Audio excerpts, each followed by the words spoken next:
Yesu alipokuwa akiombwa ishara kutoka mbinguni, alikuwa anawaambia siwape ishara, ila ishara moja, kama vile Yona alivyokuwa tumboni mwa samaki siku 3.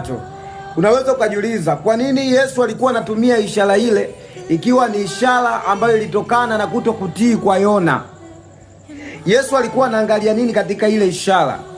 Yesu alikuwa anataka watu wajue uwezo wa Mungu wa kufufua mtu akiwa amekiri na kutubu dhambi zake, kwa sababu ukuu wa ile ishara unaonesha ni kiasi gani Mungu anaweza akarehemu hata mtu ambaye yupo kuzimu, yupo mbali, ambaye ameamua kutubu na kuacha dhambi zake na kumfufua tena.